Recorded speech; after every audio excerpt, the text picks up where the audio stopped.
I am moving all of my animals from Washington State to Denver, Colorado. Here is everybody. You can see we're all doing okay. And so with all of that packed up, we are more or less ready to roll. We made it to Colorado. You can see like mountains over there, and it is just absolutely gorgeous. Happy to be here. Can't wait to get where we need to go.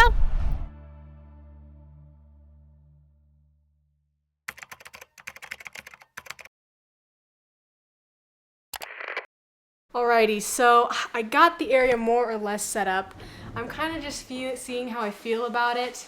I think I might move, well, that clock is definitely going to get moved out of the frame. But this is basically what I'm thinking, at least. And then there's going to be another tank in the other room. So I'm kind of just deciding who is going where and in what tanks. All right, so we are getting ready to put in some tanks. We are starting up here. So in this area is going to be a little snake tank for Sienna. I made sure that there's an outlet right behind me down here. There is an outlet, so I know that this tank will have power.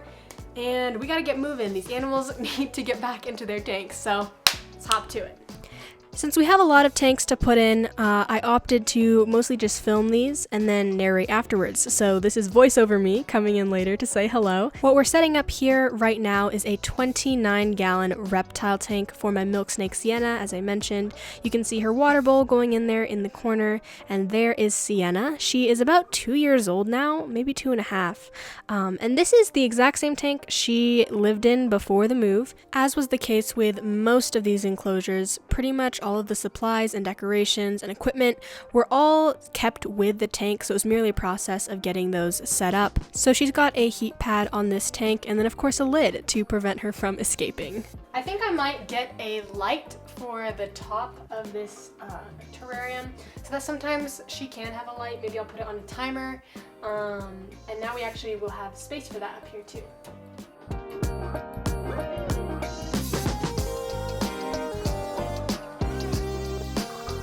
Okay, so I'm gonna get a curtain for this window, but this is a window that does not ever really have sun like coming through it or even hitting it from this angle. So that's why I chose to put the tanks in this corner, is because it doesn't really get any exposure to sunlight. With fish tanks and aquariums, it's really important because that sunlight can heat up your tank really, really fast and just overheat your animals. So you wanna avoid too much sunlight, but Kuzan is itching to get into his tank as well, I'm sure. So we're gonna go ahead and get this all set up. There's also some stuff from Nemo's tank in here, or Hoku's tank in here. So I'm just gonna set these off to the side. Here we go with setting up my leopard gecko enclosure. This is an Exoterra front opening terrarium. I love the convenience of those doors, makes it super easy to get in and out, and put all of these fake plants in. Yes, most of those are fake. And of course we have a heat pad and a thermostat on this tank. And then here is Kuzan, my Murphy's patternless leopard gecko. He is my first and only lizard, and also known for his terrible hunting skills, but you can check those out in other videos. I just know that he's happy to be back in this tank. All right, gotta put the water in. All right, send it out. Oh, Coco, hi Coco. What are you doing? What are you doing? This is my landlord's dog, Coco. Say hi to the people. So now for the process of filling all of the tanks, we used a hose from the backyard, so it's just water straight from the hose. I do condition it with Chem Prime after, so that we can remove any of the chlorine, and then also of course there's heaters in these tanks so that they can get to the appropriate temperature before we add the animals. Alright, so there's some mixed lighting, but mission accomplished. The tanks are all full now. I am going to dose all of them with some water conditioner, and then we'll get the filters hooked up, and the animals should be in here in no time. Mochi has definitely waited long enough, so this is his 20-gallon long getting set up with a sponge filter, some decoration, some live plants, and Mochi is a leucistic axolotl. Alright, so the axolotl is currently acclimating to the tank because the water was very much colder, and now I'm working on getting all of the, hold on, let me just show you. And now I'm working on getting all of the electrical set up so that these guys can have power. But so far, so good. I am happy with how it's turned out. All right, we are acclimating the axolotl. I'm gonna let him come out on his own time. He is going into all this clean water after being in kind of gross water for a while. So I'm gonna give him a chance to just go in as he wants to. There we go. And success. Here, buddy. There you go. So he just eats some earthworms. Now for the 40-gallon breeder that belongs to Hoku, my diamondback terrapin. He's got an AquaClear 70 filter on there, as well as an above tank basking area. You can see the tank was mainly already set up. Now just to add the turtle. Alright, so the lighting is really weird in here because it's super warm lighting, but the tank is cool lighting, so I'm going to switch out my light bulbs and hopefully film more often in the daytime and not at night. But Hoku's headed into his tank. Be free. Have fun.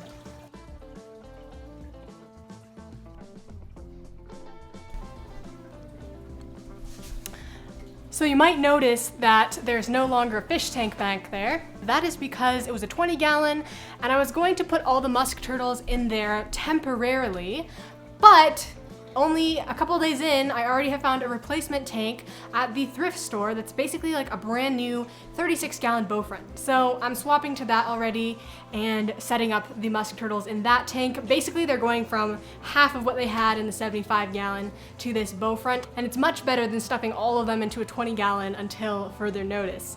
So we're gonna bring that in and fill that tank up. We got a new tank. For this tank, I am using sand as a substrate. I like the texture of play sand, provided you rinse and wash it beforehand. And then when you fill the tank, there's this little trick of putting something to protect the substrate from surface disturbance, hence the use of the lid. So we're filling up the tank here and then adding some decorations, some lights, just getting everything set up. Obviously it's a little deep, but this is actually the depth that they were in when they were in the 75-gallon at home. And so that's why we have lots of decorations to make sure they'll be able to swim and meet the surface. There are 3 musk turtles going in here. If you want to hear the story about why their eyeballs are all weird, you can check out the other video about my blind musk turtles.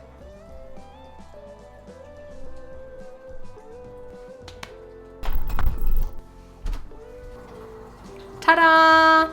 Okay, so now, days later, everything is finally set up. And I don't have a light on this tank. I should set up a light. Give me a second. We gotta go the whole 9 yards. Alright, so clearly I still have to get the lighting set up. I have been working on putting the house together for the past few days, so if I don't look my best, forgive me on that, but the space is now completely done. And all the animals are in their tanks. So I'll give you a quick tour. These are gonna get a little bit more updated as we go along, but we're here, we're in Colorado, we made it here to Denver with all the animals. Everyone's doing great, and this is the new pet corner, if you will. Okay, first up over here we have the leopard gecko tank. Basically same old, same old. Kuzan is in here. And he is hanging out. You can see his face right down there. And then right below it, we have the musk turtle tank, which, as you can see, it's a little tannin-y. That's why it's a little bit brown looking. I'm gonna have to do some water changes. But I pulled in some driftwood. This tank is gonna get some live plants very soon. That is going to be a separate video, so keep an eye out for that very soon. But you can see musk turtles are settling in very nicely. We've got them back there. And on this, I am running, boom, the old Cascade Canister 1000 filter, because I left my FX6 back in Washington along with the 75-gallon, but still have a canister filter to run on this tank. I'm also going to add an air stone so that there's some more surface disturbance, because at the moment, there isn't very much of that, and I want to make sure that there is some of that. But the turtles are loving it. They've already eaten. There's one down there. But yeah, this tank is really fun. I actually thrifted this from the thrift store for $15. That is definitely one of my best thrifts ever. It was like basically a brand new 36-gallon Bowfront. So I'm super duper happy with this tank. And then moving on over here, we have the fabulous Hoku, who is very excited. I do have to add a little bit more water, but if I add any more, he's going to escape.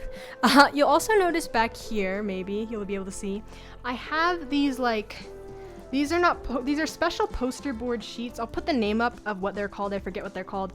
But this is just to protect the wall. Since I'm renting, I don't want to have any kind of water damage or splash damage on the wall. So I have that up to protect from moisture. And there's Hoku. It's kind of annoying to me that the color of this tank is different from the color of this tank, but at the same time I also kind of like it. You've got this tank, which is really clean and clear, and that tank, which is a little more tanniny. But anyway, I digress. Next up down here, we have Mochi, the axolotl's tank, and of course it is a little bit dark since he doesn't really like the light. He's just hanging out. This refuses to stay up. The suction cups don't really want to work. But I have lots of headspace so that I can easily top off the water. As you can see, there already has been some evaporation. And there's the fan that blows across the surface to keep the temps down. And he is just doing amazing. It seems like he's actually done a lot better since the move. And his gills are all fluffed up and all of that. So he's doing really great. So that's all the tanks over here. And this is Sienna's tank. So she's in my room, and she's already actually eaten, but pretty much everything's set up the same as it was before. So she is doing great, hiding someplace in there. But yeah, that's her tank. So that is the new Turtle Girl filming space. I'm so excited to finally be here in Denver, starting my new job and still continuing with this YouTube channel. If you missed my last update, basically I'm going to be uploading twice a month until I can get into a better routine as far as balancing a full-time job and still continuing to make videos for the channel. But there's going to be a lot more adventures to come. I know there's some reptile expos coming up. There's some really nice reptile and fish stores. And of course, decking out some more of these tanks. I'm going to be getting live plants for the musk turtle tank very soon. And as always, education and information about turtles and all of these wonderful creatures that we get to have as pets. Thank you all for joining me, and I'll see you all in the next one. Have a totally awesome day. Bye!